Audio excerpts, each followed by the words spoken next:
Saya tahun ini akan mengambil 4 sekolah untuk kami dampingi di Pusat Studi 3CM Center, dan salah satunya memang dari Danukusuman.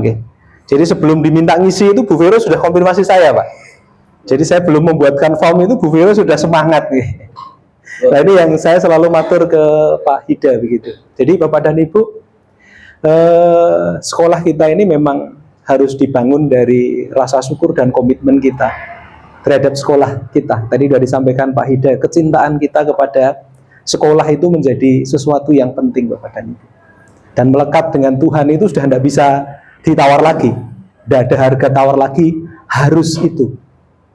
Dan hanya itu nanti Bapak dan Ibu, sekolah kita ini nanti akan jadi berkat bagi yang lain. Nah sebelum jadi berkat kan harus hidup dulu. Nah ini melekat dulu. Pengennya berbuah tapi melekatnya tidak itu ya. Jadi harus hidup dulu. Kalau mau hidup dulu berarti harus melekat dulu ke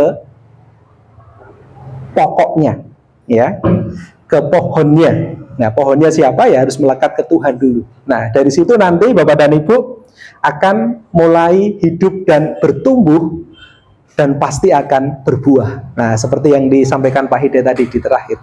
Kalau kita dapat berkat ya tidak untuk kita sendiri tetapi untuk orang lain juga. Nah ini juga nanti yang harapannya akan dilakukan oleh SD Danukusuman untuk SD-SD yang lain. Ya minimal di bawah PPKS. Ada 4 sekolah, 1 SD Danukusuman, yang kedua SMP Kristen 5, kemudian yang ketiga itu SD Manahan, dan yang keempat pasti Krisa karena saya pasti di Krisa, dan kebetulan juga Krisa mengisi yang nomor 2 gitu ya. Jadi Pak Riyadi juga cepat juga untuk mengapresiasi dan melakukan itu. Jadi tahun ini 4 itu Pak, nanti saya akan buat surat resmi ke PPKS, ada 4 sekolah itu. Dan nanti Bapak dan Ibu, saya tidak hanya akan mendampingi Bapak dan Ibu seperti ini, nanti kami akan ke kelas. Jadi saya juga nanti akan ngajar di kelas. Bagaimana mengimplementasikan itu nanti benar-benar saya akan datang ke kelas. Nanti ada tim kami, sehingga nanti kami akan sering datang ke sini dan 3 sekolah yang lain. Nah itu yang sudah kami komitmen di tahun 2025 di 4 sekolah itu. Ya, sehingga nanti kami berharap Bapak dan Ibu sesuai dengan komitmennya begitu ya. Sesuai dengan komitmennya nanti mari kita sama-sama. Kita bersama-sama berjuang untuk sekolah kita. Dan keberhasilan itu tidak dari kami Bapak dan Ibu, pasti ya lahir dari, kalau tidak pakai ini kayaknya tidak apa-apa nggih, sudah cukup keras nggih, tidak apa-apa Bu, sudah keras, saya sudah terbiasa ngajar di kelas juga nggih, saya kan guru juga, jadi suaranya sudah terbiasa kencang gitu. Jadi nanti kami dengan tim akan sering ke sekolah. Nanti kami juga akan melakukan simulasi begitu ya, simulasi bagaimana 3CM itu dilakukan.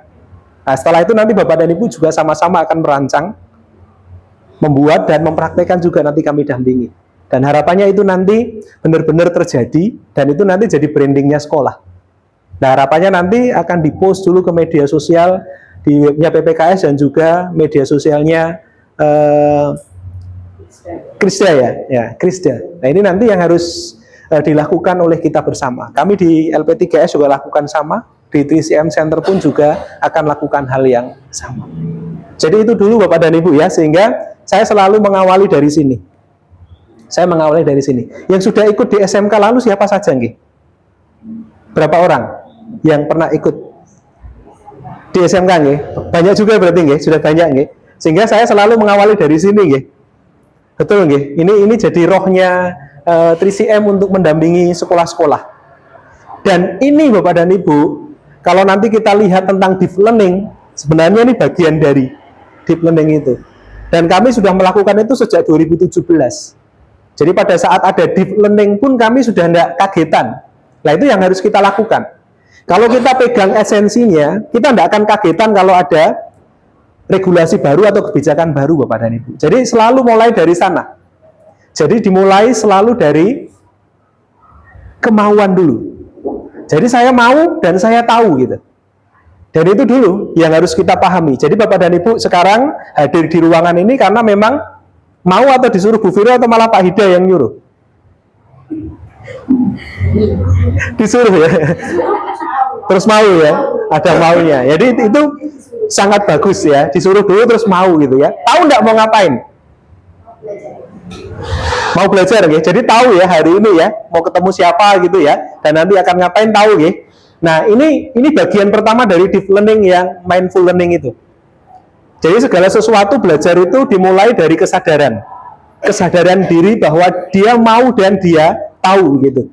Kalau dua ini sudah dipahami, maka kita dan anak-anak pun akan mau yang namanya belajar. Jadi mau tahu, akhirnya belajar. Kalau dia belajar pasti berubah. Nah, itu meaningful-nya nanti ada di sana. Dia belajar dan dia berubah, akhirnya dia mampu merefleksi. Sehingga memaknai tentang apa yang dia lakukan di dalam proses belajar itu. Tidak hanya cari pengetahuan, tetapi bagaimana mereka berproses di dalam hidup mereka. Makanya nanti belajar itu tidak hanya transfer knowledge, ngajari mereka bisa apa, tetapi mampu merefleksi dari apa yang mereka terima itu di dalam hidup mereka.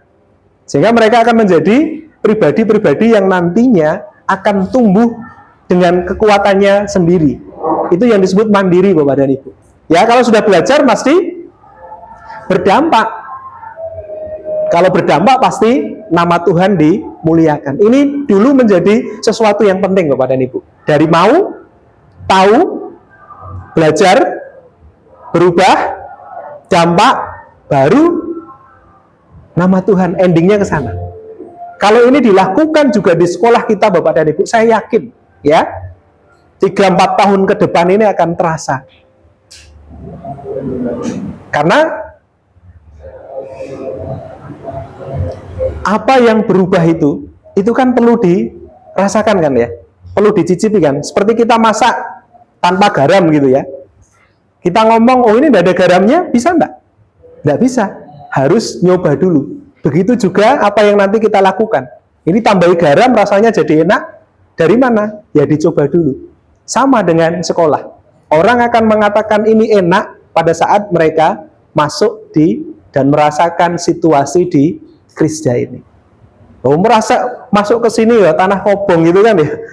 Terus hilang meneh pada itu. Tapi masuk gitu ya, seger, masuk hawanya enak, masuk gurunya senyum, masuk gurunya memancarkan kebahagiaan, siswanya bahagia, yang datang pun juga bahagia, Bapak dan Ibu. Ini, jadi nanti tidak usah khawatir deep learning itu nanti gimana ya Pak ya. Pokoknya belajar nganggo 3CM itu deep learning banget. Jadi sebelum itu digunakan sebagai sebuah kebijakan, kami sudah sadar betul bahwa belajar itu ya harus begitu. Makanya saya secara pribadi waktu itu ya bertanggung jawab. Di Satya Wacana itu kan, Pak Ida juga alumni dari Satya Wacana, ini selalu mengatakan creative minority. Jadi bagaimana alumni Satya Wacana ini menjadi alumni yang kreatif, meskipun jumlahnya sidik rapopo yang kreatif gitu. Seperti lilin kan Bapak dan Ibu ya, orang kudu akeh ya, di kegelapan itu muncul lilin kecil saja sudah jadi ya sesuatu yang sangat membantu orang lain. Nah itu yang diharapkan, jadi pemimpin dan sebagainya. Nah ini akhirnya kan saya bertanya-tanya, nah kita ngajarnya gini-gini aja, gimana kita bertanggung jawab terhadap itu gitu. Nah, akhirnya refleksi saya di 2016 saya wujudkan di 2017 dengan mengembangkan 3CM Learning itu. Bagaimana mewujudkan mahasiswa-mahasiswa yang kreatif tapi punya karakter yang baik. Nah, itu yang akhirnya saya wujudkan ke 3CM Learning. Nah, ini Bapak dan Ibu ya, dimulai dari sini dulu, baru nanti kita coba menggali lagi. Nah, itu bisa terjadi ya karena ini pasti. Hatinya kita di mana gitu ya. Kalau hatinya kita untuk sekolah pasti. Kalau kita punya hati pasti memikirkan segala sesuatu itu dengan bijaksana.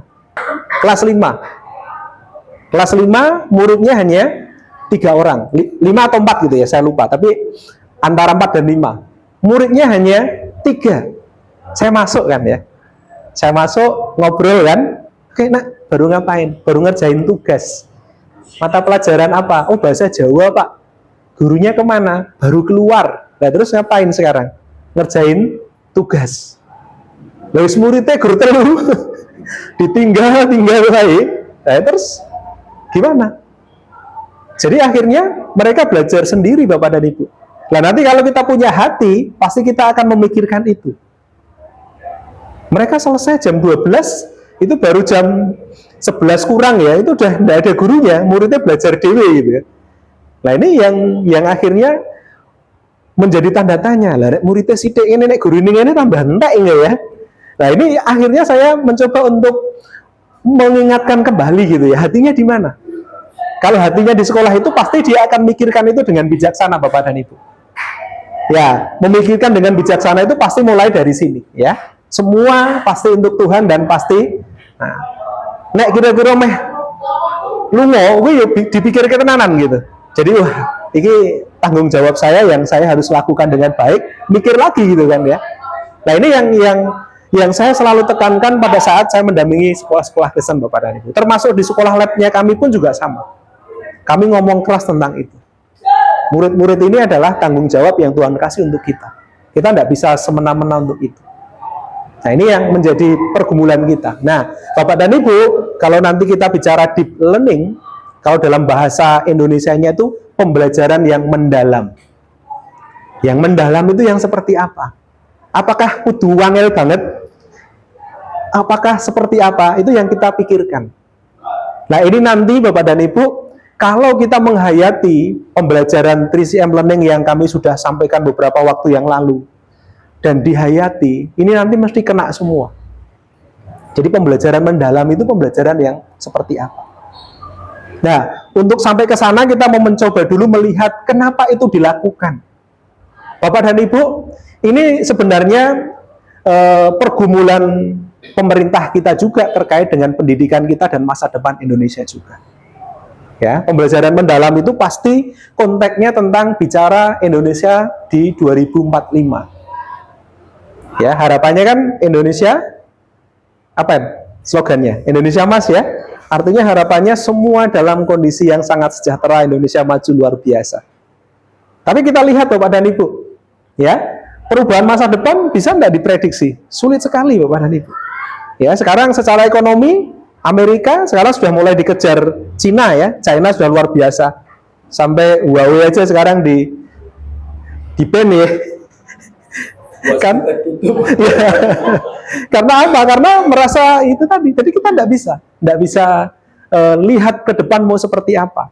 Nah, sehingga kalau nanti kita ngajarnya yang biasa-biasa saja, ya kita tidak bisa membawa anak-anak kita untuk bisa memprediksi ke depan akan seperti apa, kebutuhannya seperti apa. Kalau kita lihat sekarang semua otomasi ya, pakai mesin semua.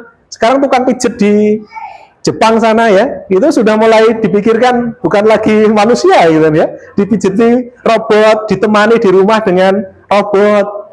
Nah ini kondisi real Bapak dan Ibu, yang tidak bisa dipungkiri lagi. Nah terus yang ini tadi sudah saya sampaikan, kemudian ini Bapak dan Ibu, sehingga karena ininya tidak tahu gitu ya, ke depannya mau seperti apa, maka kompetensinya ini juga sama, perlu dipersiapkan, supaya anak-anak kita ini siap gitu. Dan yang terpenting nanti ada di sini Bapak dan Ibu. Untuk bisa ke bagian memaknai dan merefleksi secara mendalam, bicara dalam konteks pembelajaran di kelas tidak lagi yang low order thinking, yang C1, C2, yo ngapalke memahami, kuwi wis kudu wajib. Ora perlu iki kalau Pak, enggak, itu wajib, tapi kalau hanya di situ ya hanya di dasar terus nanti. Tidak akan pernah berubah. Monggo Bu, silakan Bu. Ya, ini Bapak dan Ibu, sehingga nanti mendalamnya ada di sana gitu. Jadi tidak hanya paham ngerti saja, tetapi mampu merefleksi dan menganalisis kalau dalam hidupku nanti begini kira-kira piye ya. Akhirnya mereka mampu mengevaluasi. Kalau tindakan seperti ini kudune, wah ini cocok apa ora gitu. Dan akhirnya mereka bisa memikirkan sesuatu dalam aktivitas yang paling tinggi yang level ke-6. Namanya create, berkreasi atau membuat sesuatu. Nah ini nanti endingnya ke sana. Orang yang menghayati, orang yang mendalami hidupnya adalah orang yang tahu persis hari ini ngapain, besok ngapain, selanjutnya mau ngapain. Nah itu siswa-siswa kita nanti akan ke sana harapannya. Nah ini hal dasar yang dijadikan sebagai latar belakangnya Bapak dan Ibu. Dan yang kedua, kondisi kita itu sekarang seperti ini Bapak dan Ibu. Ini kan dari tahun ke tahun kan seperti ini. Contoh yang sederhana ini untuk membaca saja. Yang merah ini Bapak dan Ibu, yang merah ini adalah level 1. Level 1 ya, level 1 itu ya memahami, ya C1 itu ya, C1. Kemudian yang kuning ini adalah C2-nya, level 2-nya. Kemudian yang hijau mulai C3 yang mulai menerapkan itu. Perhatikan di sini Indonesia gimana Bapak dan Ibu, warnanya gimana? Ya kan, merah, kuning, hijau. Ini bukan lampu merah loh. Indonesia dari dulu sampai sekarang, perhatikan di sini bandingkan dengan negara-negara lain. Cina, merahnya gimana Bapak dan Ibu? Merahnya sedikit. Semakin sedikit merahnya, negara itu semakin maju. Perhatikan di sini ya. Cina, Singapura, kemudian Jepang. Nah, ini merahnya sedikit. Ini mereka sudah masuk ke biru, bahkan sudah mulai yang hitam ini Bapak dan Ibu ya. Ini sudah masuk ke level C4, C5, bahkan sudah sampai, lihat di sana. Kenapa Cina maju luar biasa? Karena mereka sudah sampai C6, level 6. Nah, sudah meng-create di sana Bapak dan Ibu. Malaysia, Thailand ya, ini lumayan mereka sudah sampai ke biru. Kita masih lampu merah terus ya. Jadi mondar mandir ya, mandek maju mondar maju. Siap-siap. Nah, ini terus perhatikan, ini membaca loh. Membaca aja masih dalam konteks seperti ini. Ya, ono sidik banget ya. Tapi sebagian besar ada di merah. Merah ini berarti level 1. Ya, ini tidak salah Pak Pendeta kalau kita lihat membangun rumah kan dasarnya harus kuat. Wah, ini bangunnya pondasi terus ya. Tapi saya lihat tempatnya rumah ya Pak Hidayat yang baru ini tidak hanya pondasinya toh, temboknya mulai munggah ya. Ini sama, jadi menghayati betul bangun dasarnya yang kuat. Akhirnya dasarnya terus yang dibangun, nggak naik-naik gitu. Nah, ini yang saya katakan ini lautnya. Jadi law order thinking skill-nya itu ya terus dipertahankan, tapi low terus gitu, nggak pernah hot, higher order thinking. Nah, ini yang kita lihat, membaca aja seperti ini, apalagi dalam bidang matematika. Nah, ini lebih tinggi lagi merahnya. Jadi matematikanya yang ngajari toh luas adalah gitu ya, segitiga rumusnya ini ya, ini tidak pernah dipikir kayak kenapa begitu gitu. Dan nanti saya ajari mikir tentang itu, karena belajar itu sebenarnya ngajari mikir gitu ya, bukan ngajari ngapalke. Kalau ngapalke wajib, ngapalke itu tidak harus diajari, wong mereka ngapalke dewi bisa sekarang ya. Nah, ini Bapak dan Ibu, membaca juga sama, level 1, 2, dan 3. Sains sama juga ya, cuma kuningnya rada lumayan, level 2-nya ono ya, sidik ya. Nah, ini tapi sudah mulai ada yang biru sidik. Ini tadi juga sama, sudah ada biru sidik. Level 3-nya sudah mulai nampak gitu ya. Nah, level 4-nya yang apa namanya? Yang mengkritisi rada lumayan, ono sidik. Kayaknya ya ono sidik ya. Jadi ini ya, jadi ini real ya. Pendidikan kita rata-rata, wah, bangun dasar yang kuat. Katanya tidak boleh di tanah yang berpasir nanti ke bawah. Tapi kalau ini terus, kapan majunya Bapak dan Ibu? Nah, kapan ditempati rumahnya? Dibangun dasarnya terus begitu. Nah, ini kalau kita mau bandingkan dengan kondisi apa namanya? Proses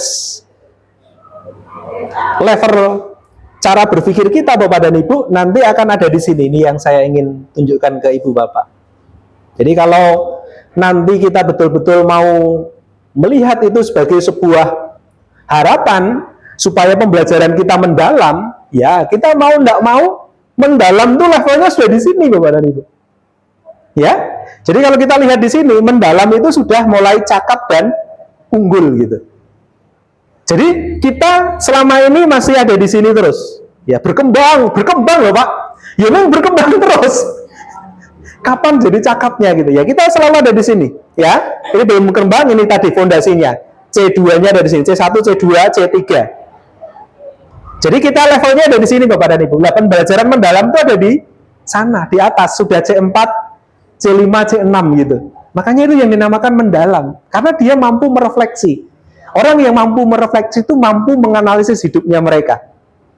Jadi kalau anak-anak, Bu, sidik-sidik, Bu, sakit sekali hatiku. Nah, sidik-sidik perundungan, nah, sidik-sidik.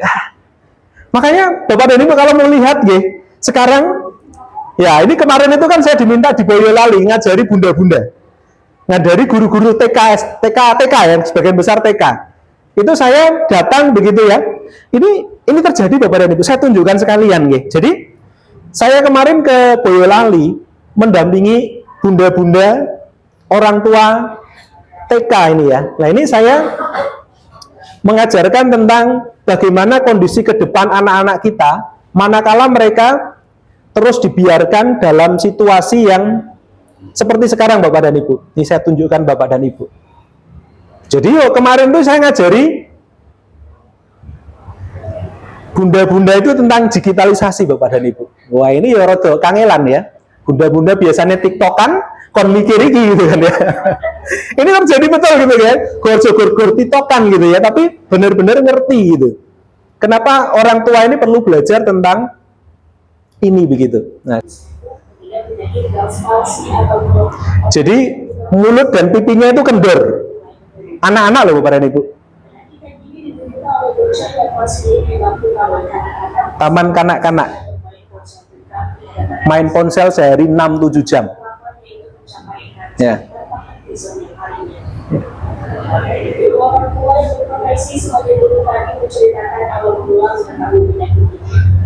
Ya. Otot wajahnya itu kendor Bapak dan Ibu. Ini anak TK loh, nggih. Ya, ini terjadi untuk generasi saat ini karena mereka tidak diajari merefleksi. HP itu untuk apa itu kan tidak pernah diajarkan. Yang penting anaknya orang nangis gitu kan ya, orang rewel gitu ya. Ini salah satunya. Yang kedua perhatikan di sini Bapak dan Ibu. Nah ini perhatikan sini.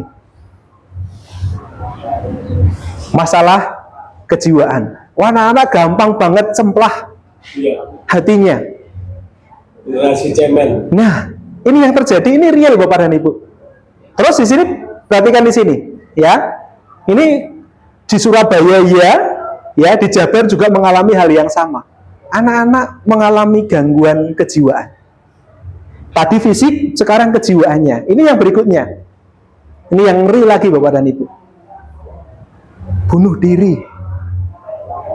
Ya, gara-gara nggak boleh main HP, ya karena mereka nggak bisa merefleksi hidupnya mereka. Ini yang terjadi Bapak dan Ibu. Ini yang diharapkan. Kenapa dulu 3CM juga fokus ke sana? Karena ada meaningfulnya itu menghayati hidup Bapak dan Ibu. Membangun karakter yang baik, makanya deep learning itu jane wis ketinggalan banget. Tapi ya serapopo, ya. Pemerintah baru menuangkan itu sebagai sebuah kebijakan, ya kita ikuti begitu. Ini yang terjadi Bapak dan Ibu. Dunia saat ini memang membutuhkan bagaimana proses belajar itu tidak hanya pada level 1, 2, dan 3, tetapi pada level 4, 5, bahkan sampai yang ke-6 untuk mendapatkan satu. Siap Pak Pendeta. Terima kasih Pak Pendeta. Siap. Nah, ini yang nanti akan kita diskusikan sama-sama begitu ya. Jadi bagaimana kemudian kita menghayati kondisi kita yang saat ini seperti ini untuk siswa-siswanya kita nanti di Krisda. Ya kenora sidik-sidik ya terus aduh, harapannya tidak ada, apalagi sampai bunuh diri Bapak dan Ibu. Ini terjadi real di sekitar kita begitu ya. Nah, kemudian kalau kita mau lihat definisinya, pembelajaran pendalam atau deep learning itu didefinisikan seperti ini Bapak dan Ibu. Jadi bagaimana sebuah pembelajaran itu yang memuliakan peserta didik. Artinya peserta didik itu menjadi subjek yang harus betul-betul kita perhatikan. Caranya gimana? Nah, caranya ini Bapak dan Ibu. Dengan menciptakan suasana belajar yang dimulai dari kesadaran tadi. Itu yang disebut sebagai mindful learning-nya. Jadi belajar itu ya benar-benar harus diawali dari sebuah kesadaran. Yang kedua, harus bermakna, yaitu meaningful-nya. Kemudian yang ketiga, harus menggembirakan. Ya, nek menggembirakan ini jane nek di sekolah Kristen iki ora ana sing ora menggembirakan. Ya, pelatihan apapun nyanyi sih. Kemarin saya di sana itu Bapak dan Ibu nyanyinya anak-anak kan nih, kon melu gerak juga saya. Wah, ini juga sama. Jadi kalau yang meaningful-nya ini kita perlu pikirkan, kesadarannya ya kita perlu pikirkan, tapi untuk yang gembiranya kita ini sudah, saya yakin sudah ada. Kemudian di mana Bapak dan Ibu melalui apa? Olah pikir. Nah, ini kaitannya dengan intelektual. Oke, terus olah hati ini kaitannya dengan etika. Wajane yang Kristen, Pak. Ini yo kadang-kadang, Pak. Ya selalu barang, Pak. Nah, ini nanti yang nanti perlu dipikirkan Bapak dan Ibu. Makanya nanti di 3CM Learning itu di bagian akhir meaningful-nya itu harus dikaitkan dengan konteks kekristenan. Nilai-nilai apa yang masuk di sana? Christian worldview-nya harus masuk begitu. Makanya di sini ada olah pikir, olah hati, terus ada olah rasa. Anak-anak sekarang Bapak dan Ibu ya, lihat sampah itu dia menghindar atau diambil? Rata-rata diam aja, bahkan udah ya, atau wah malah dilompati kan ya. Kalau orang-orang dulu sensitifnya disuruh kadang-kadang baru mau, kadang-kadang tengok Bu kotor gitu, bukan saya lah ya. Ini yang terjadi Bapak dan Ibu. Bukan saya yang buang, kenapa saya harus buang itu gitu. Nah, ini yang terjadi. Jadi kesadaran untuk itu sangat lemah, makanya di dalam deep learning itu ya, mulai dari menyadari kebermaknaan dan juga kegembiraan itu, hatinya juga harus ditata. Ya, hatinya harus ditata dan juga ada kaitannya dengan fisiknya ya harus sehat Bapak dan Ibu. Makanya kalau Bapak dan Ibu lihat di lagu Indonesia Raya yang kaitannya dengan ini, kata-kata apa? Masih ingat enggak Indonesia Raya? Nah, bangunlah badannya. Nah, bangunlah jiwanya, bangunlah badannya. Sebenarnya lagu Indonesia Raya itu sudah menghayati tentang deep learning-nya kita. Nah, ini yang harus dilakukan Bapak dan Ibu. Itu yang saya sampaikan beberapa waktu yang lalu tentang whole person education. Yang ada head, hand, sama heart. Masih ingat enggak Bapak dan Ibu? 3 komponen itu. Lupa ya. Makanya dibangun intelektualnya, ya kan, olah pikirnya kan, kemudian olah fisiknya juga, ya, keterampilannya hand itu, dan heart-nya ini olah hati dan olah rasa tadi. Jadi sebenarnya sudah saya berikan berkali-kali. Neng yo lali, Pak. Untuk berarti uang ele. Nah, ini sekarang pertanyaan saya, apakah ini benar-benar hal yang baru sebenarnya? Enggak. Kita sudah melakukan itu, cuma yurung tenanan. Nah, perlu direfleksikan lagi. Makanya sebelum mengajari anak-anak belajar mendalam, gurunya dulu yang harus belajar secara mendalam. Ibu, saya mencoba merefleksikan apa yang saya lakukan selama ini begitu. Nah, ini nanti yang harapannya ini menjadi perenungan kita, bukan sesuatu yang baru. Sehingga nanti Pak, gimana sekolah kami? Wes rasa bingung. Ya, kurikulum Merdeka yang kemarin itu tetap dilakukan, dan saya berharap Bapak dan Ibu unsur-unsur kekristenannya kudu harus lebih semakin kental, semakin kuat. Kreativitas yang mewujudkan anak-anak menjadi anak-anak yang sensitif tadi itu harus lebih besar. Karena ada 2 pertimbangan orang tua itu menyekolahkan ke sekolah Kristen. 1 gurunya, yang kedua adalah nilai Kristianinya. Nek gurune kira-kira piye? Wis kira-kira wis apik banget. Yakin? Nah, ini nanti direfleksikan lagi. Yang kedua, nilai-nilai kekristenannya piye? Pertanyaan saya, berapa anak pendeta atau majelis gereja yang sekolah di sini berapa banyak? Berapa banyak? Kira-kira nek dibuat persentase ini berarti berapa? Nggak ada 1%. Nggak ada 10%. Nggak ada 10% kan, ya? Bayangkan Bapak dan Ibu. Kemarin waktu di Magelang juga sama. Siji tok saya keluar sekolahan nih. Siji wae gurune dhewe gitu kan ya. Pelayan di gereja 2, di sini 2. Nah, ini kan benar-benar miris kan Bapak dan Ibu kan? Dari gereja aja mulai ya mereka mikir kan anak-anaknya dimasukkan ke sini kan, gitu. Nah, ini yang terjadi. Dan kemarin saya justru kagum itu di Boyolali. Di Boyolali itu orang-orang gereja itu justru mendukung sekolahnya, anak-anaknya disekolahkan di sekolahnya mereka gitu, di sekolah Kristennya mereka, di Sola Fide namanya. Nah, ini menarik Bapak dan Ibu. Ini nggih, jadi bukan sesuatu yang baru nggih. Jadi deep learning atau pembelajaran mendalam itu sebenarnya pembelajaran yang kembali lagi ke siswa. Bagaimana memanusiakan siswa ini, ya, memuliakan siswa ini menjadi pribadi yang memang perlu dipersiapkan dengan baik. Caranya gimana? Ya ajari mereka menyadari tentang bagaimana mereka belajar dan mereka ada di situ. Ajari mereka memaknai apa yang mereka pelajari di sana. Dan buat mereka senang di sana. Supaya hatinya ada di sekolah. Melalui kegiatan yang tidak hanya belajar saja. Tidak hanya mengolah pikir mereka, tapi mengolah hati, mengolah rasa mereka, ya, bahkan mengolah raganya mereka, sehingga menjadi sehat jasmani dan rohani. Kalau Pak Soeharto dulu itu apa ya? Istilahnya itu ada juga Pak Soeharto itu. Jadi manusia Indonesia seutuhnya. Nah, kan selalu dalam pidatonya sama Menteri Penerangannya siapa itu? Harmoko. Wah, itu membangun bagaimana manusia Indonesia seutuhnya. Ya generasi yang gini-gini mungkin udah lupa ya, tapi zaman dulu itu ya Menteri Penerangan itu yang dikenal itu kan hanya presiden sama Menteri Penerangan kan ya. Ya Pak Harmoko, Mbak Presidennya Soeharto itu. Nah sekarang sudah luar biasa, sangat terbuka. Jadi ini yang harus dilakukan Bapak dan Ibu ya, kesatuan itu. Sehingga nanti aktivitas belajar yang sifatnya tim teaching dan kerja bersama itu harus diperluas begitu, diperbesar kemungkinan untuk dilakukan begitu.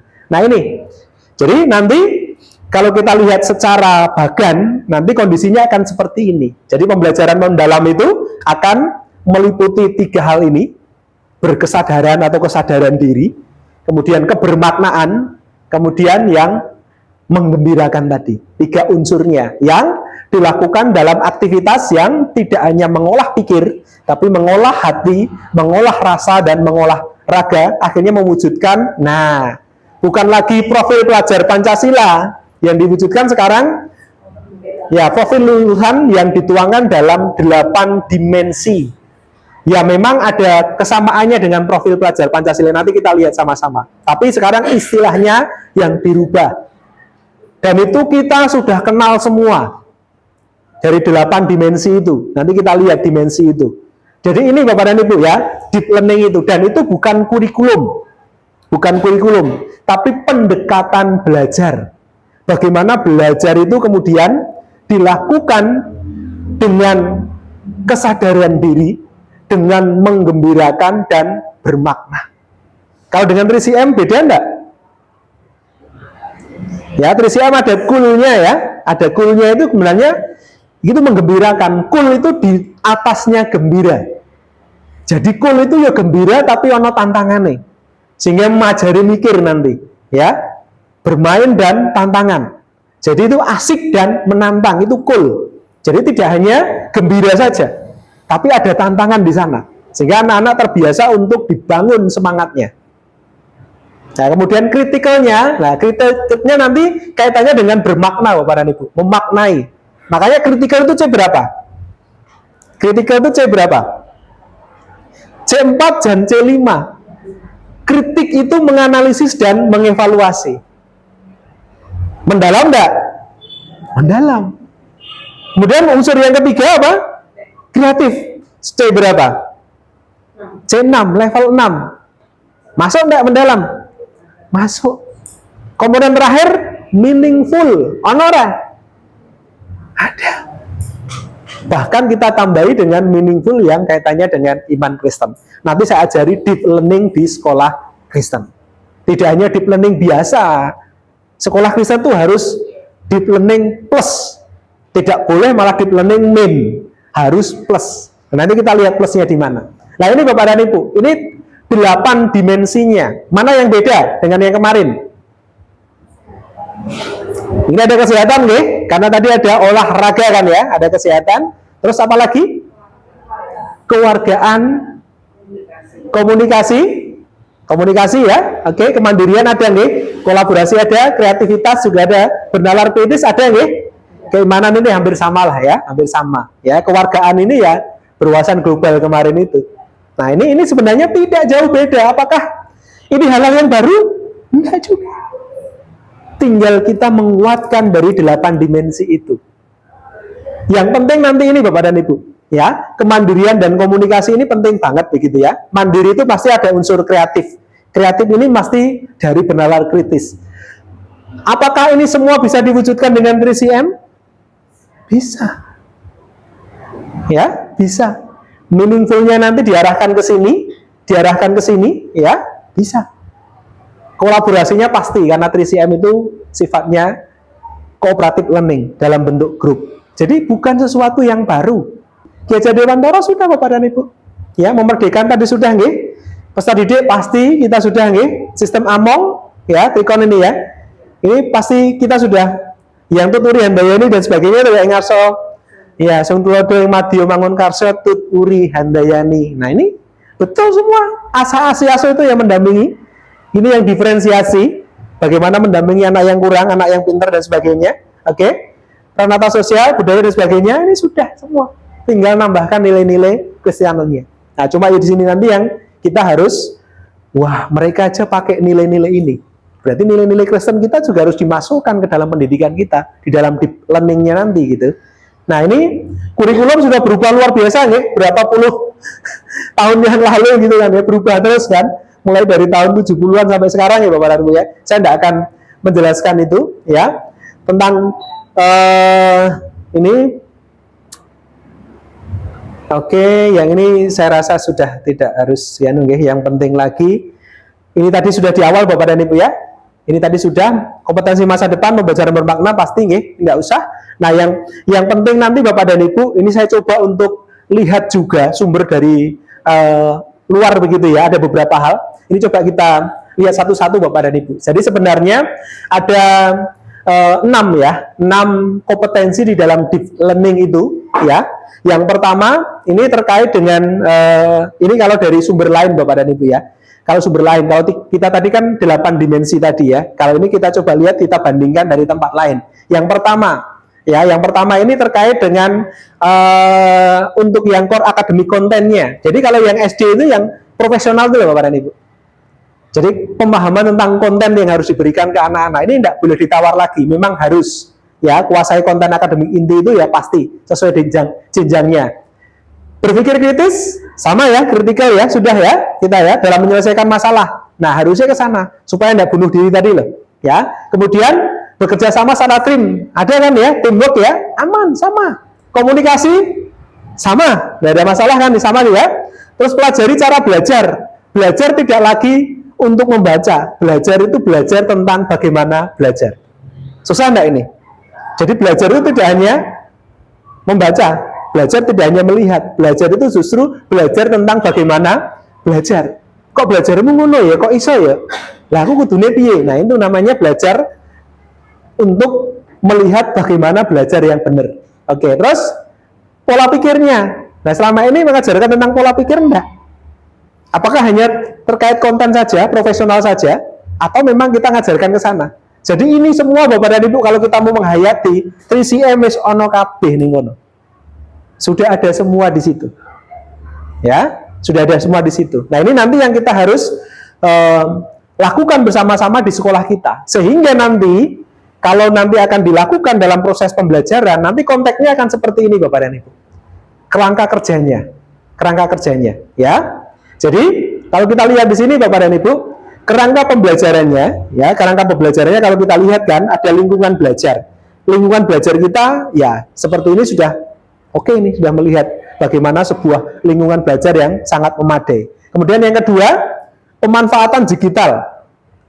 Selama ini, oke, belum banyak. Nah, ini sekarang konteksnya sudah harus ke sana. Lingkungan pembelajaran kita nanti tidak hanya lingkup yang ada di dalam, di luar pun juga sama. Secara digital pun juga sama, harus diperkuat. Kemudian, kalau ini pasti, pedagogi itu ya bagaimana merencanakan proses sampai menindaklanjuti, ya. Saya yakin ini tidak ada masalah. Kemudian, kemitraan pembelajaran.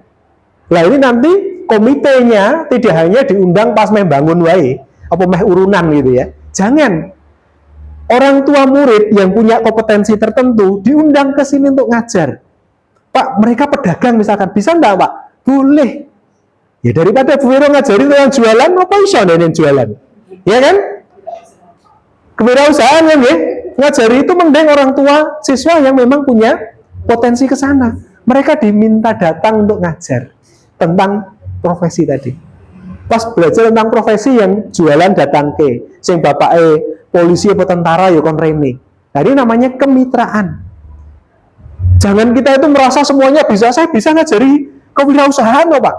Nek guru ngandani ta ya iso, ning prakteknya orang ono Bapak dan Ibu. Jadi nggak bisa, energinya beda dibanding orang yang benar-benar entrepreneur Bapak dan Ibu. Nggak bisa. Jadi kalau memang itu dilakukan, kemitraan ini Bu Vero harus sudah mulai dilakukan, diidentifikasi orang tuanya kerjanya apa, terus diajak ngobrol, sampaikan Pak kami punya program baru. Program barunya apa? Orang tua berbagi. Nah apa? Ngajari di sana. Ini lebih bermakna Bapak dan Ibu daripada kita memaksakan diri ngajari polisi itu ngene. Beda ta sing datang polisi piye? Salaman onas beda lho nggih. Dia beda. Tentara ya kan ya. Ini yang harus dilakukan kemitraan. Ini namanya belajar bermakna. Meaningful-nya harus diciptakan oleh kita gitu. Nah, ini yang harus dilakukan. Terus di dalam kerangka pembelajaran ini yang didukung oleh lingkungan, pemanfaatan digitalisasi, praktek pedagogis dan kemitraan pembelajaran, kemudian ada yang namanya pengalaman belajar. Nah ini mendalamnya nanti ada di pengalaman belajarnya ini ada 3 hal nanti.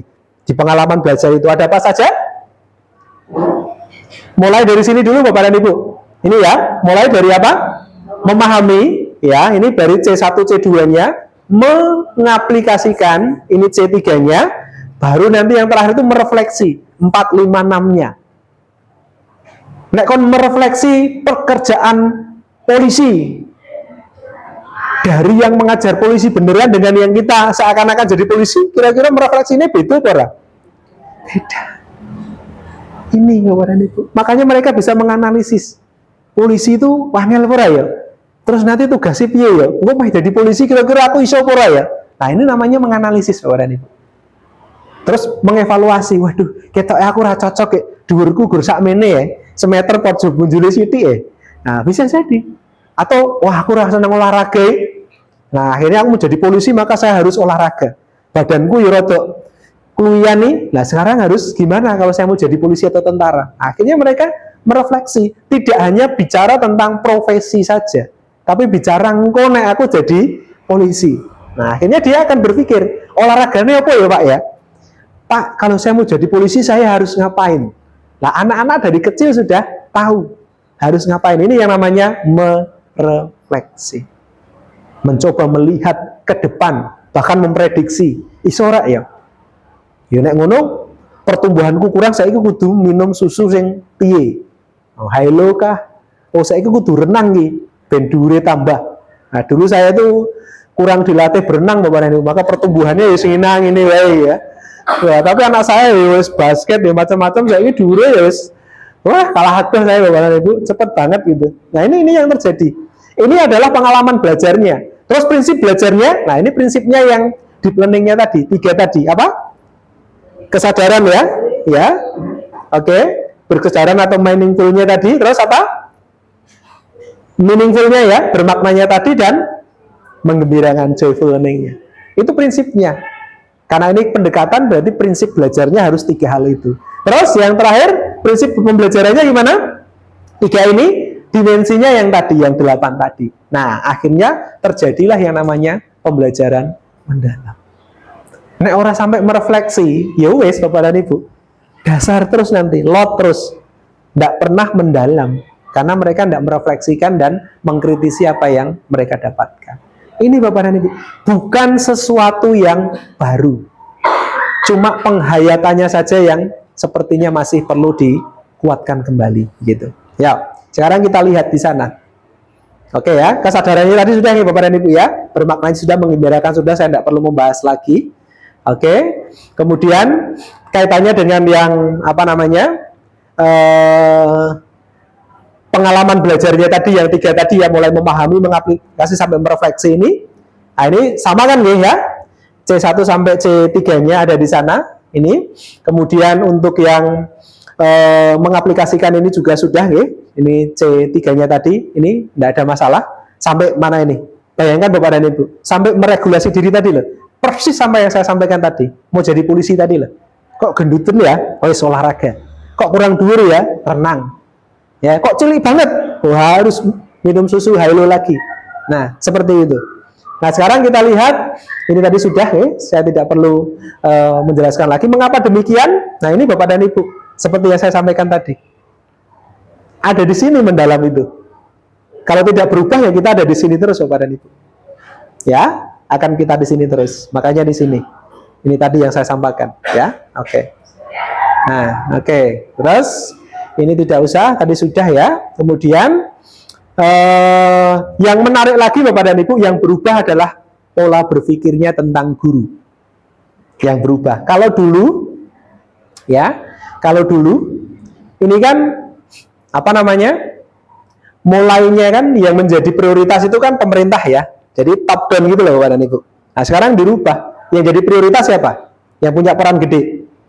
Gurunya. Mendalam itu bukan pemerintahnya sekarang. Makanya pemerintah memberikan keleluasaan yang cukup banyak, cukup besar untuk sekolah. Jadi sekarang aktornya siapa? Aktornya guru. Yo nek gurune belajar ora mendalam, gur blonjo terus mau to, sing ditinggal-tinggal mau. Ya wes rampung kuwi. Ora iso mendalam. Mendalam itu mulai dari diri kita dulu Bapak dan Ibu.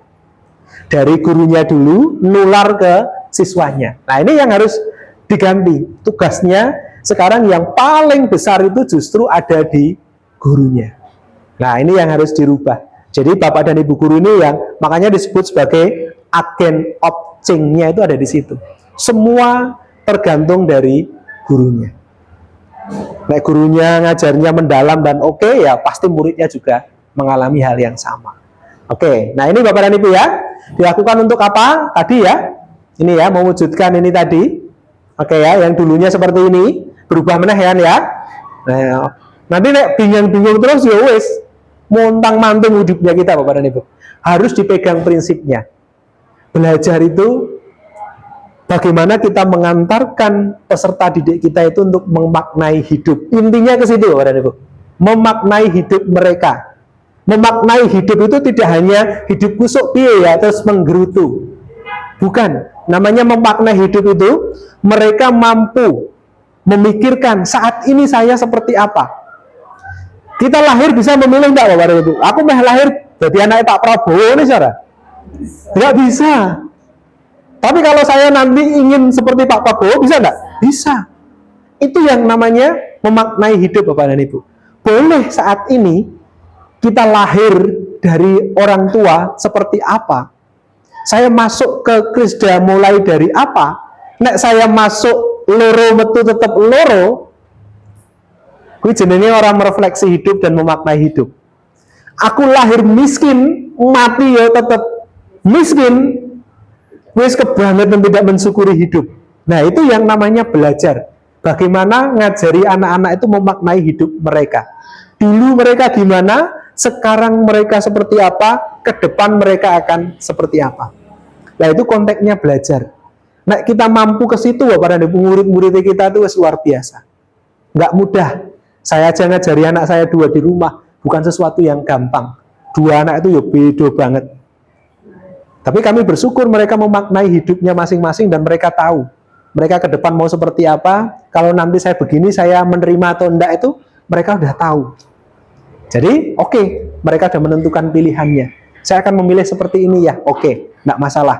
Kalau seperti ini nanti kemungkinan akan seperti ini nak hidupnya. Enggak apa-apa ya, saya bisa menerima itu. Ya sudah, kita kasih pilihan itu. Yang satunya, aku pengen ini ya, saya punya pemikiran seperti ini ya sudah. Berarti harus gimana? Mereka sudah mempersiapkan. Ya harus belajar mati-matian, ya enggak apa-apa. Mau. Ya sudah, mereka belajar. Itu Bapak dan Ibu. Kalau nanti enggak seperti itu, ini nanti ya menterinya ganti meneh. Engko yo ganti meneh. Engko bingung meneh, galau meneh, terus piye, Pak? Ya. Sidik-sidik kok ya piye, Pak? Piye, Pak? Sekali-sekali rembukan bareng. Yuk, kita punya prinsip seperti ini karena kita dasarnya wis kuat. Tuhan Yesus tuh ngajarinnya gimana tuh Bapak dan Ibu? Pagi-pagi benar Tuhan Yesus ngapain? Berdoa loh, murid-muridnya. Nah. Jadi mulai dari siapa? Gurunya kan? Gurunya sih loh ya. Benar nggak? Ya, di saat murid-muridnya geger, bocah-bocah durame, wis rosa, orang untuk melu. Yesus ngomong apa? Sama mengusir, enggak, biarkan mereka datang kepadaku. Bayangkan, kan selalu dimulai dari beliau sendiri kan? Ya, ngajari untuk berbagi yang 5 roti 2 ikan. Itu kan sebenarnya ngajari berbagi itu Bapak dan Ibu. Wih, bayangno Bapak dan Ibu. Kalau guru-guru kita itu pemikirannya kayak gitu, ya kan? Ini coba dibayangkan, ya sekolah kita majunya luar biasa. Kenapa sekolah-sekolah Kristen, Bapak dan Ibu mau jujur ya? Sekarang saya masuk MPK itu saya baru tahu. Kenapa sekolah-sekolah Kristen yang bagus itu diberkati luar biasa. Ternyata kita keliru Bapak dan Ibu kalau berpikir mereka cari uang. Enggak. Jadi motivasi awalnya itu bukan uang. Motivasi awalnya itu justru bagaimana sekolah itu jadi berkat bagi masyarakat. Itu loh Bapak dan Ibu. Duitnya itu ternyata melu. Duit itu hanya implikasi yang kesekian setelah mereka kembali ke Tuhan itu tadi. Mereka mendirikan itu, ternyata didirikan oleh orang-orang yang takut akan Tuhan. Ini hampir semua sekolah Kristen yang bagus pasti pimpinannya itu luar biasa. Gitu. Monggo Bapak dan Ibu silahkan. Ya, sebenarnya. Jadi deep learning atau yang dikenal dalam istilah sehari-hari itu pembelajaran mendalam. Nah, mendalam itu adalah bagian bagaimana proses belajar itu yang mampu merefleksi. Jadi pembelajaran yang mampu mengantarkan anak-anak didik kita itu menghayati hidupnya mereka. Merefleksi apa yang mereka lakukan, mereka dapatkan di sekolah sehingga mereka mampu melihat diri mereka sendiri, kemarin, hari ini, dan yang akan datang. Nah ini nanti yang sebenarnya ingin saya sampaikan bahwa ini bukan sesuatu yang baru. Bukan sesuatu yang baru, tetapi sebenarnya kita sudah melakukan, tetapi tinggal kita bagaimana menghayati itu. Dan nanti yang terpenting itu justru deep learning di sekolah Kristen. Nah di dalam deep learning itu nanti ada 3 hal Bapak dan Ibu, 3 hal, karena deep learning itu bukan kurikulum ya, tapi pendekatan, cara pikir, mindset tentang bagaimana belajar. Nah di dalam deep learning itu ada 3 komponen penting, yaitu mindful, meaningful, sama joyful. Ditambahin learning semua. 3 unsur itu. Meaningful itu apa? Pembelajaran yang dimulai dari kesadaran diri. Nah, seperti yang sekarang ini Bapak dan Ibu. Ini wajah-wajahnya masih capek sepertinya ya. Habis tes itu ya. Jadi ini kesadarannya masih belum muncul gitu ya. Jadi segala sesuatu itu harus dimulai dari kesadaran. Dari mau dan tahu. Nah, ini tadi sudah kelewatan ya, mau dan tahu.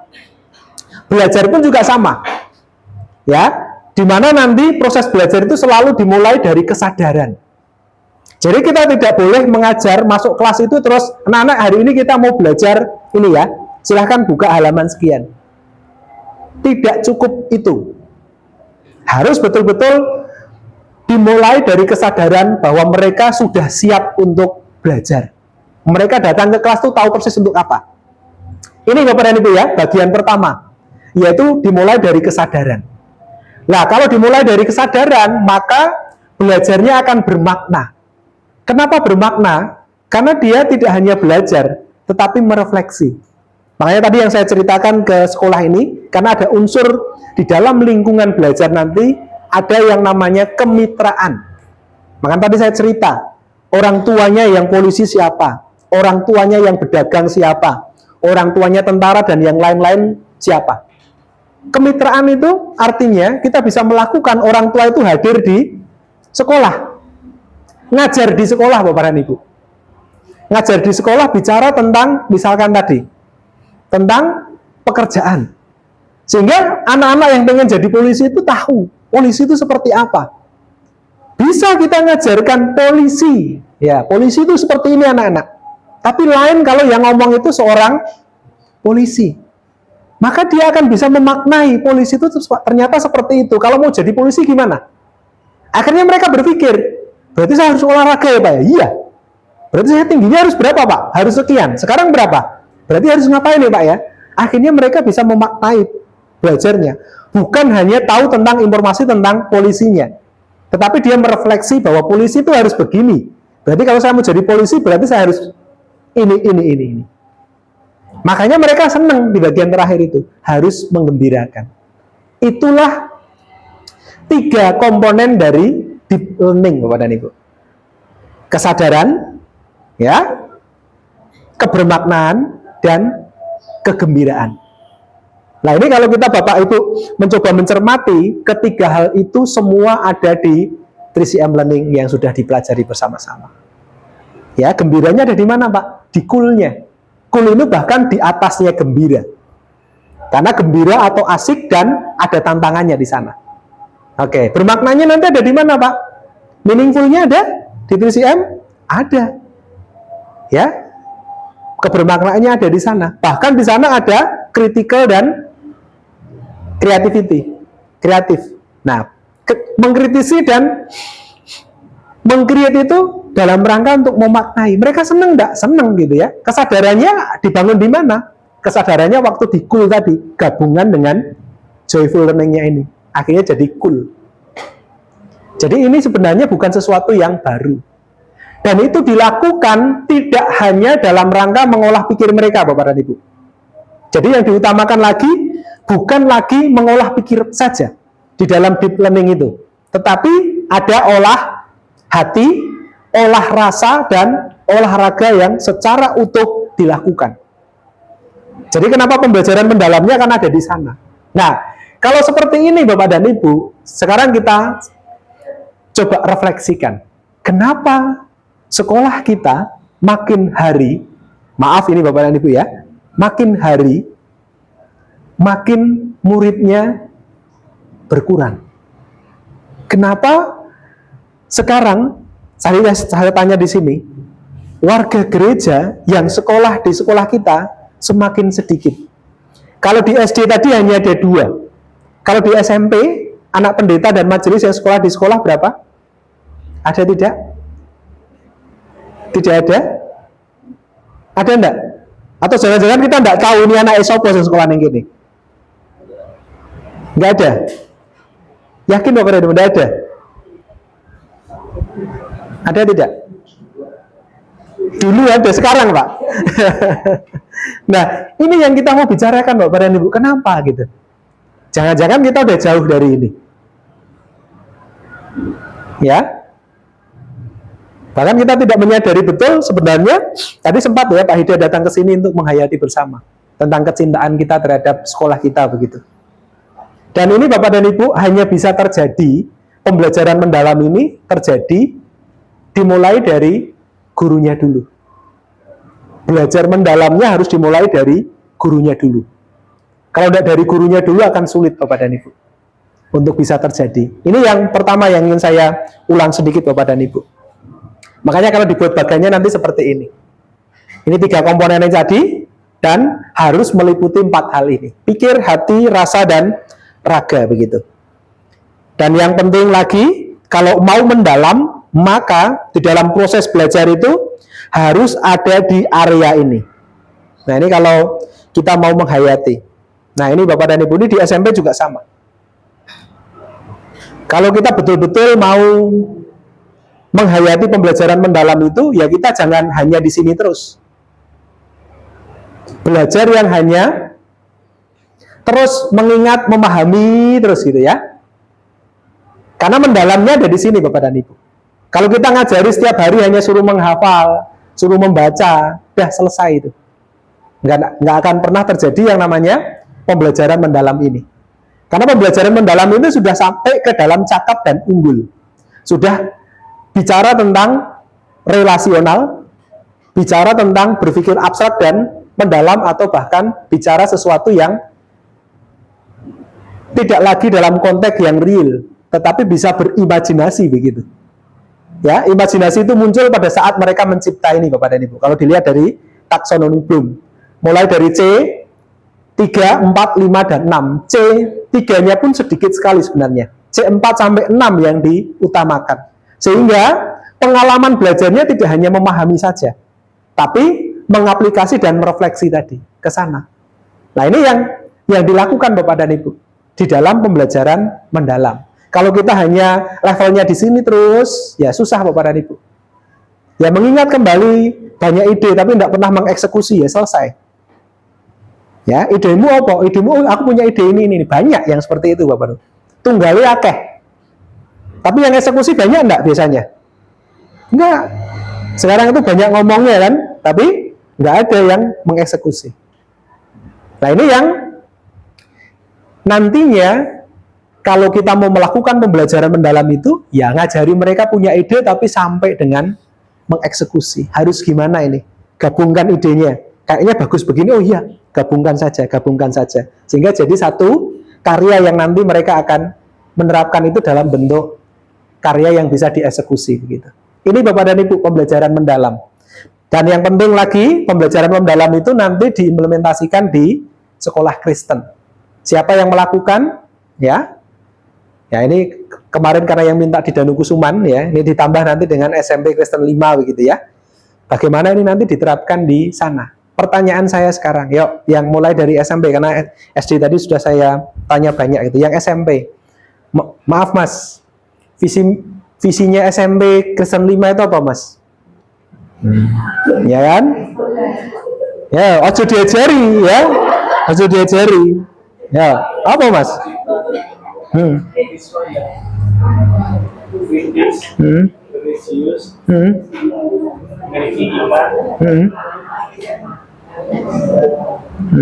Ya, lupa.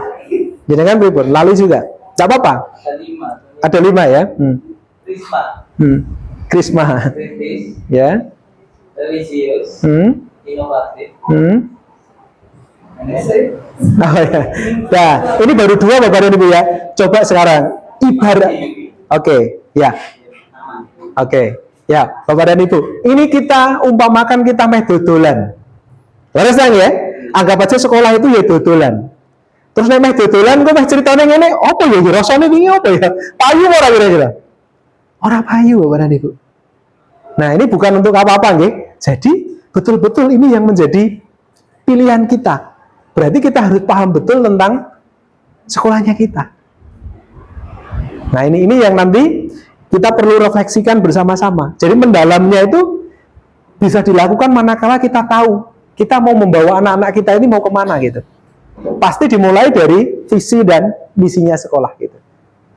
Ini kepala sekolahnya PLT Pak Riyadi nggih. Terus yang mewakili di sana sinten? Yang biasanya? Oh nggih, nggih. Nggih. Pripun Bu? Ini kanca-kanca nek teng sekolah biasanya ngopo Bu nih? Badhe kula ketati ini. Lah, pernah bicara tentang visi misi ini terus nanti caranya mengimplementasikan pripun itu pernah dibahas mboten Bu? Nah, terus dodolannya mulai kapan gitu kan ya? Lha wong urung kompak kan nggih. Jadi, Bapak dan Ibu ini penting sekali. Meh dodolan iki kompak sih. Ya, dodolane apa? Tur limomo sing meh didol ya ngerti kabeh. Contoh misalkan tadi yang inovatif tadi nggih. Iki meh dodolan inovatif. Kira-kira yang dipikirkan inovatif itu piye? Yang dibayangkan oleh Ibu apa? Inovatif itu. Oke, nek di dalam kelas gimana? Murid-muridnya kan ngopo iki? Bukan mungkin, kita alirannya bukan insya Allah ya. Mungkin itu nek direstui oleh Tuhan ya. Alirannya positif ini ya. Dalam LKPD-nya nanti LKPD bisa diinovasikan beberapa kegiatan-kegiatan. Apa Bu? Diinovasikan ki abstrak banget. Ya. Di pelajaran IPA. Misalkan kon ngopo ki siswane? Pelajaran teknologi. Oke. Itu bisa dibuat sebagai LKPD-nya praktek. Lalu mereka bisa berinovasi. Iya, praktek itu biasa. Inovasinya apa Bu? Yang misal kalau studi tadi kan salah satu yang tradisional ada pembuatan fermentasi, Oke. TAP dan lain sebagainya. Kalau di sementara di masyarakat di yang ada kan misalnya tape ya dijual tape biasa, tempe biasa lah. Oke. Mungkin lagi awas ya. Mungkin lagi. Dibuat untuk membuat produk yang baru, maksudnya mungkin bisa pakai dikasih kopi. Nah, oke. Coba bayangkan nek ono orang tuanya dodolan tape terus ngajari gawe tape kan bisa jadi kan ya. Kemitraan itu akan ada bermaknanya. Terus coba Ibu ngajar apa? Ini kan IPA. Jadi kan ngajar ya? Bahasa Inggris. Nah, inovasinya dodolannya meh piye?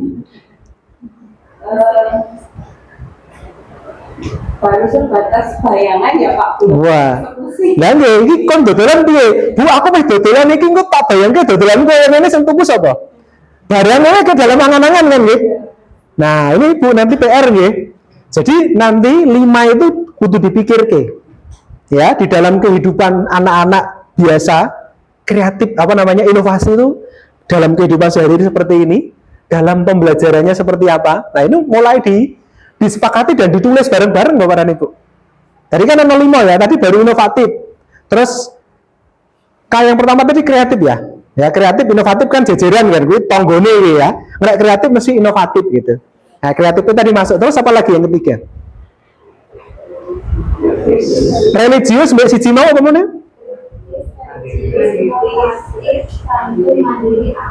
Aman. Berarti religius satu tuh tadi karena ada 2 yang kaitannya dengan religius saja ya. Lalu terus religiusnya piye aja? Nah, didol keluar nanti anak-anak kita akan religius. Piye caranya? Ya religius. Setiap kali ibadah, apakah ibadah di kelas itu mesti religius? Nek ndelok sampah ning kono ya. Nah, tolong diambilkan bukan aku. Benar enggak? Kon buang itu loh kan bukan aku, Bu, ngapain aku gitu. Apakah begitu? Padahal mereka ibadah tiap hari loh. Nah, ini harus dirumuskan. Religiusnya gimana? Sehingga nanti nek misalkan kon dodolan yang gereja, ngomong di gereja itu udah tahu religiusnya nanti kami seperti ini. Jadi nanti orang akan mikir Bapak dan Ibu, akan berpikir tentang wah ternyata dodolannya cetok. Indikator yang paling gampang sekolah Kristen itu maju atau enggak, salah satunya itu. Ono anake pendeta mbek majelis ning kono ora? Nek ora ono, wis. Ki wis ciri-ciri itu. Indikator yang sekolah Kristen ini saat ini sedang tidak baik-baik saja. Itu salah satu indikator. Kami sedang mengumpulkan data itu, salah satunya itu. Itu ya. Jadi sekarang bagaimana deep learning ini kemudian tadi selalu mulai dari situ Bapak dan Ibu. Bagaimana kita bisa mendalam kalau kita sendiri tidak tahu anak-anak kita itu meh diapake. 5 hal tadi ya 5 kudu cetok. Dalam kehidupan sehari-hari di sekolah gimana? Di dalam pembelajarannya gimana? Hubungannya dengan orang tua gimana? Nah, ini udah mulai dituliskan nanti. 3 komponen itu, guru, sekolah, dan orang tua. Cetok itu. Dari 5 hal itu nanti perannya seperti apa. Kalau itu sudah jelas, mesti bisa mendalam Bapak dan Ibu. Nah, mendalam ini kan harus mikir toh. Kreatifnya kudu ngene. Nah, wis neng kelas nanti sudah mulai. Nggak ada lagi anak-anak tolong ya, LKS ini sampai mana? Bapak Ibu guru ki kayak ono acara ya. Ki kayak anu ya, CTL sih ya. CTL itu apa, Bu? Ya catet tak tinggal lunga gitu. Ini terjadi Bapak dan Ibu. Ini saya langsung sidak ke sekolah, terjadi seperti itu. Sekolah ini mah ditolong coba. Saya nolong lunga ora? Lunga Bapak dan Ibu. Langsung mah ditolong orang niat kok nggih. Kan itu menunjukkan kan kita nolong luar biasa nek sing ditolong orang niat itu percuma Bapak dan Ibu. Kaya nguyai segoro lho. Ya ibaratnya kayak gitu. Nguyai segoro itu ya percuma kan. Nggak akan ada hasil hasil ngapain gitu. Kalau itu ora hasil menah ya wis tawar ya. Pasti orang, padahal kemarin kami bawa itu 5 orang dari Eskarya yang akan menolong mereka. Akhirnya ya pindah ke sekolah yang satunya. Ya karena itu tadi Bapak dan Ibu. Kadang-kadang kita kan, Pak tolong kami dong.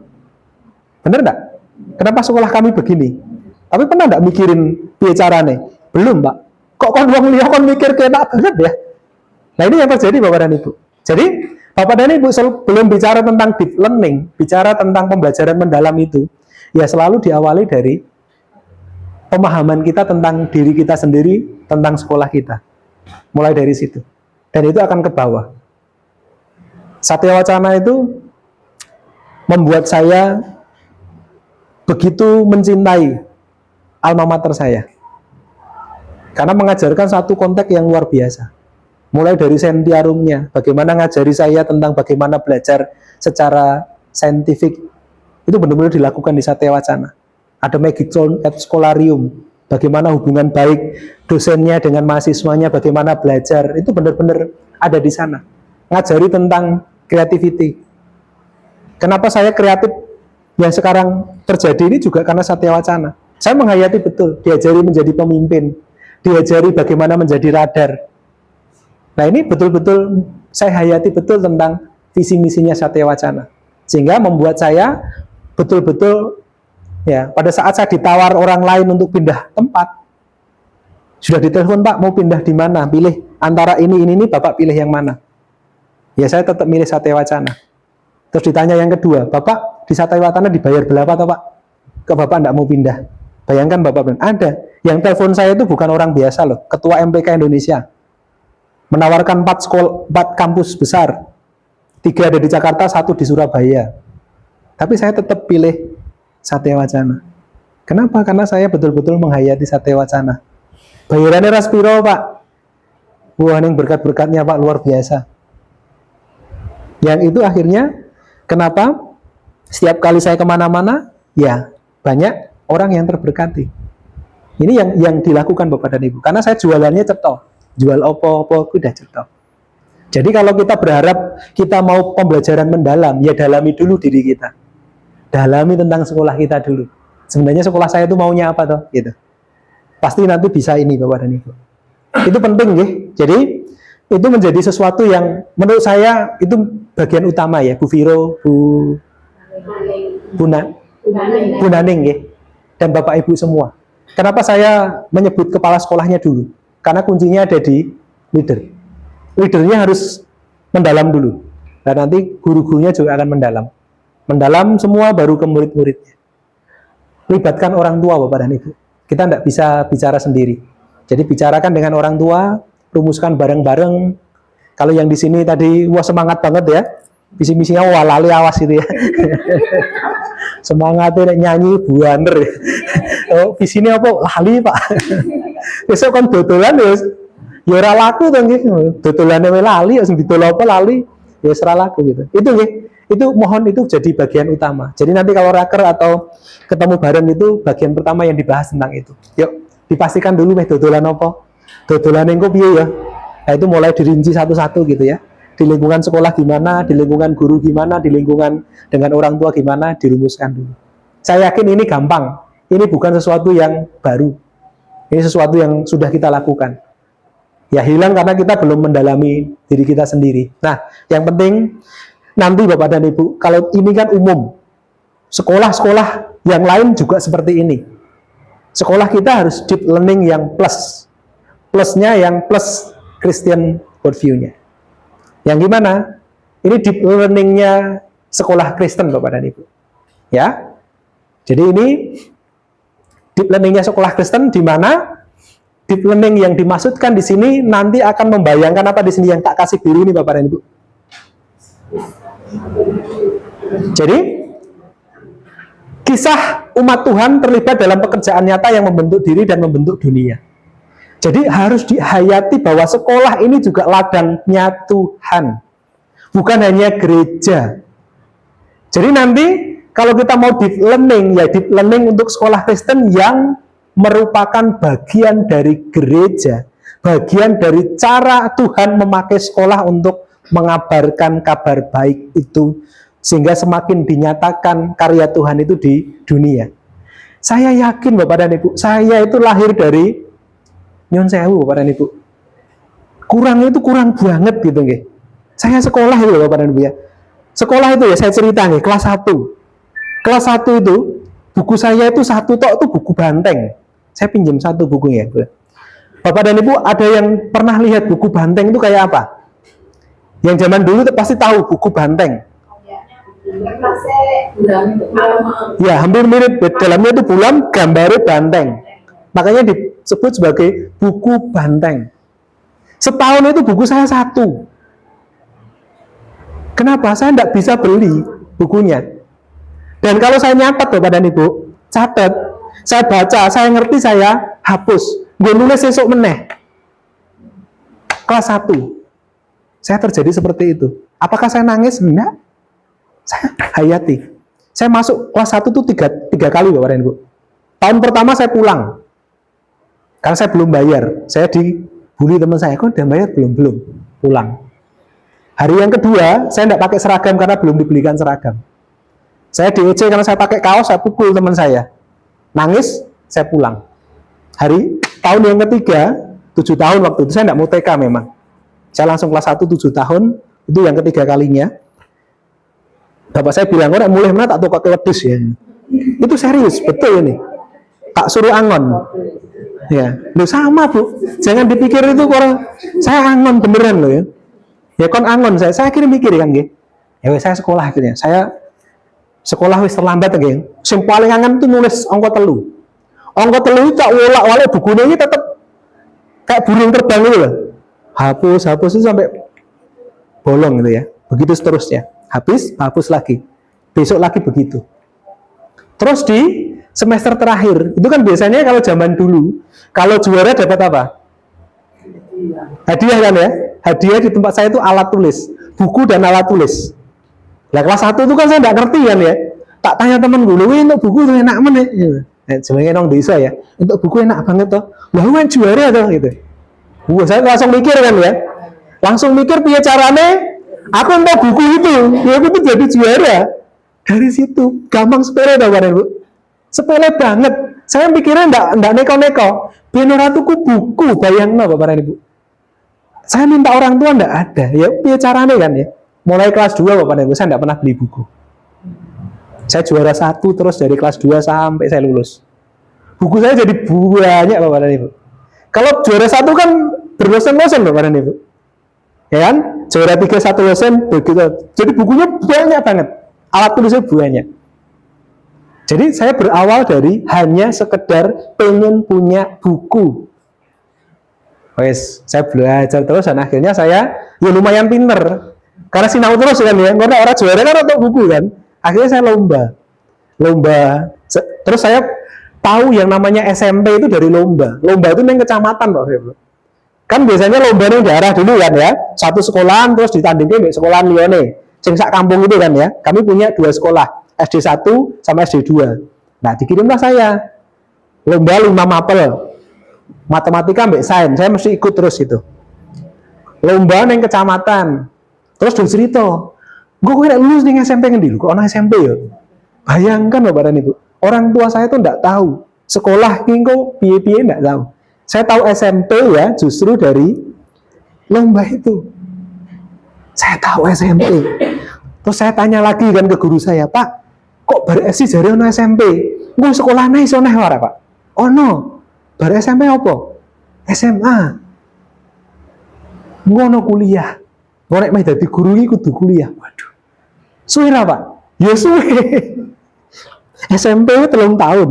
SMA nek kuliah biasanya gue tergantung zaman kuwi kan si ono D1 kan nggih. Ono D1, ono D2 gitu. Kok akeh ya Pak ya? Nah wes akhirnya ya saya pokoknya bisa sekolah. Makanya saya SMP, saya tidak mau di desa. Sekolah harus di kota. Kudu pinter terus dapat beasiswa. Ya wes. SMP itu wis ngluruk rorene Bapak dan Ibu. Rumah saya itu kan jauh. Pakai sepeda ontel. Ya, pakai sepeda ontel. Kuwi antara numpak sepeda mbek gotongnya itu wis suwe gotongnya. Karena jalannya kan masih berlumpur Bapak dan Ibu. Yang jalan raya itu ora digotong wis ora iso mlaku sepedane. Jadi nek mangkat wis sepatune dibalen ning tas, nyeker, gotong sepeda sampai jalan raya. Engko udan lebokke meneh ning tas.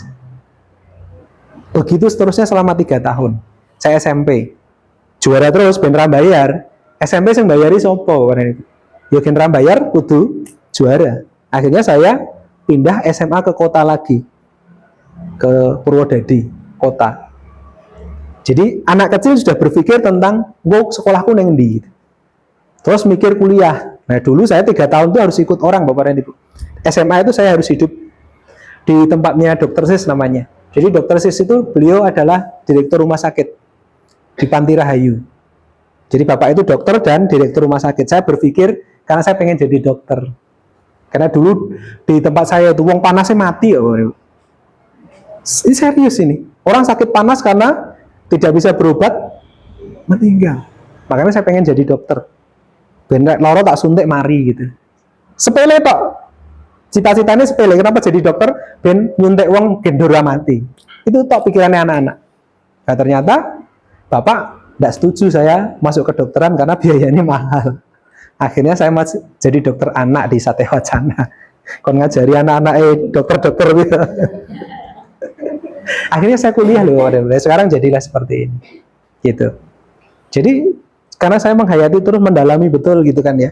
Makanya ini saya hayati betul, saya cari begitu ya, deep learningnya untuk sekolah Kristen itu harus seperti apa. Makanya ini Bapak dan Ibu, kalau kita mau deep learning, pembelajaran kita mendalam dan memiliki makna bagi anak-anak, ya kembalikan lagi panggilan dari sekolah Kristen dulunya didirikan itu kan karena itu kan. Jadi sekolah Kristen didirikan itu dalam rangka pengkabaran Injil Bapak dan Ibu, seperti gereja. Jadi masuknya kan gereja, pendidikan, dan rumah sakit. Dulu kan masuknya ke Kristenan kan lewat 3 itu. Gereja, rumah sakit, pendidikan. Nah itu yang nanti harus dikembalikan ke sana. Sehingga yang perlu kita ingat ada 5 hal ini. Ya, oke, 5 hal ini. Ya nek kangelan di sini wis tak terjemahke. Ya, wis tak terjemahke ya satu-satu. Ya, satu-satu. Yang pertama, prinsipnya deep learning di sekolah Kristen harus ada, diciptakan untuk apa? Beribadah. Apapun yang kita ajarkan, endingnya itu kembali memuliakan Tuhan. Makanya tadi Bu, kreatif diajari ngene-ngene, terus dikembalikan lagi, dimeaningfulkan secara mendalam, tidak hanya konteks horizontal. Ini tadi kan masih horizontal banget kan ya. Sudah mulai ke vertikal, horizontal dan vertikal. Nilai Kristianinya apa? Kenapa kita harus hidup kreatif? Kenapa kita harus seperti ini? Loh, Tuhan Yesus itu, atau Tuhan kita itu kreatif banget loh. Betul loh ya, kreatif banget di dalam menghayati semua yang beliau lakukan selama beliau pelayanan di dunia waktu itu. Nah, kemudian yang kedua apa? Diciptakan untuk terhubung dengan siapa? Ya tadi, pesannya Pak Hida tadi. Kita harus berdampak. Leweng urip ora berdampak. Berdampak dari mana? Berbuah aja tidak. Jangankan berbuah Pak, hidupnya belum. Kalau hidup harus terhubung dengan siapa? Ya terhubung dengan Tuhan. Makanya kan harus menempel pada pokok anggur. Ranting-ranting yang hidup dan berbuah itu adalah ranting-ranting yang nempel di induknya. Dan pasti dia berbuah banyak. Jadi Bapak dan Ibu, 2 hal ini syarat utama. Syarat utama. Makanya tadi di awal pasti untuk kemuliaan nama Tuhan ya. Kemudian yang kedua itu ya harus berharap terhubung dengan Tuhan. Yang ketiga, diciptakan untuk mencipta. Jadi Bapak dan Ibu, ini ya. Jadi pada saat anak-anak diajari bagaimana belajar tentang mendalam, endingnya itu nanti, ya endingnya, karena kita diciptakan segambar dan serupa dengan Allah, maka nanti semakin mendalam, maka siswa ini semakin mampu tadi, menerapkan tadi yang horizontal dan vertikalnya tadi. Menciptakan sesuatu yang memang memuliakan dirinya sendiri dan teman-temannya, tetapi juga endingnya nanti terakhir, menciptakan sesuatu yang untuk kemuliaan nama Tuhan. Terus yang keempat, diciptakan untuk terlibat. Ya, jadi bagaimana nanti berdampaknya itu akan terwujud dari sini. Dan yang terakhir, nah, kalau tumbuh pasti berbuah. Kalau berbuah mesti ono dampaknya, bisa dibagikan gitu. Persis sama yang tadi diceritakan oleh kita, dibahas kita tadi di awal. Jadi diciptakan karena untuk beribadah, diciptakan untuk terhubung dengan siapa? Ya Tuhan kita. Dan akhirnya nanti kita bisa menciptakan sesuatu dan kita terlibat di sana dan akhirnya kita bertumbuh dan endingnya pasti berbuah dan nama Tuhan pasti dimuliakan. Ini kalau dilakukan, saya yakin Bapak dan Ibu, orang-orang gereja kembali lagi enggak? Pasti. Kenapa orang gereja enggak percaya lagi? Karena kita udah lari dari sini. Tidak usah saya tanyakan lebih mendalam, yang penting direfleksikan lagi ke kita masing-masing Bapak dan Ibu. Pokoknya selama kita lari dari ini, ya sudah, Tuhan pun juga akan Jadi kalau kita semakin lama, semakin hari, semakin kesini, kok semakin hilang ya, berarti ada yang salah dari diri kita. Kembali lagi ke sana, ya harus terhubung lagi. Kadang-kadang kan wis rodok lemu gitu kan ya, buah rodok akeh kan terus rodok kemaki. Nah, wis lah sithik-sithik anu. Akhirnya alum Bapak dan Ibu, entek, habis. Bapak dan Ibu pernah melihat perumpamaan dari anak yang hilang? Dia membawa setengahnya kan ya, setengah dari harta orang tuanya itu banyak enggak? Banyak. Dia saat melekat dengan orang tuanya, dia ikutan kaya enggak? Kaya. Saat diberikan separuh sebenarnya dia kaya enggak? Kaya. Tapi kemana? Habis kan? Habis. Dia berusaha sendiri, berhasil enggak? Apa yang dilakukan? Dia kembali ke bapaknya lagi kan? Bapak yang di rumah makan itu ya kembali ke Tuhan lagi sebenarnya. Anak yang hilang itu ya kita yang sering sok kemaki terus hilang gitu kan. Nah ini yang nantinya kenapa kita susah? Ya karena kita udah jauh. Kita mengandalkan kemampuan kita lagi. Coba bayangkan kalau tadi Bapak dan Ibu. Perjuangan saya paling berat itu justru saya di SMA. Saya itu sempat patah tangan Bapak dan Ibu. Jatuh saya. Karena di sana saya tidak tidur-tidur. Saya ikut orang berarti saya harus kerja. Padahal saya sudah beasiswa loh Bapak dan Ibu. Berarti kerja saya itu ya saya untuk makan dan tinggal. Jadi saya harus bekerja, akhirnya saya jatuh dari tangga. Karena saya harus membersihkan pakai tangga yang yang ada kakinya itu. Tangganya melengse gitu ya. Nah ini kena lingiran istilahnya ya. Nah patah lah ini. Belum sembuh ya, ditabrak motor ini kaki saya. Jadi ada orang trek di Simpang 5, waktu itu saya malam minggu suruh ngambil keyboard di gereja dengan kakak saya. Ada orang trek-trekan nabrak, akhirnya yang satu nabrak kami. Nah, saya ke bawah sama motor itu.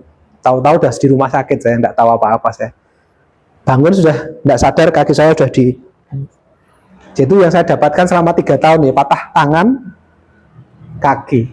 Ya, makanya tangan saya itu kalau diamati besar sebelah Bapak dan Ibu. Ini kecil yang sini, besar yang sebelah sini. Tapi saya tidak kemudian berhenti. Saya justru malah berusaha terhubung dengan Tuhan ini. Akhirnya saya kuliah. Kira-kira saya bayar siapa Bapak dan Ibu? SMP, SMA aja Bapak saya tidak bisa bayar gitu ya, apalagi kuliah. Gitu. Ya akhirnya saya beasiswa, saya tes Bapak dan Ibu. Seleksi beasiswanya hanya uang sekolah. Uang kuliah tok. Sumbangannya tuh bayar sendiri. Kehidupan sehari-hari siapa yang bayari? Ya harus cari sendiri. Saya jadi tukang kayu Bapak dan Ibu. Jadi saya kuliah di Satya Wacana 4 tahun itu, tukang kayu 2 tahun. Tukang kayu itu ya nyambi sales baju, saya ambil baju di Jogja, Dagadu itu loh ya. Baju, kaos, Dagadu itu, sepatu. Ya saya jual ke teman-teman saya. Tapi saya nyambi jadi tukang kayu 2 tahun. Anak-anak sekarang kan seperti itu, telat kiriman wes. Mobat mabit kan ya. Ini saya harus kerja jadi tukang kayu itu 2 tahun. Terus tahun ketiga ini Tuhan kasih saya jadi guru les. Saya ngelesi, anak les saya banyak.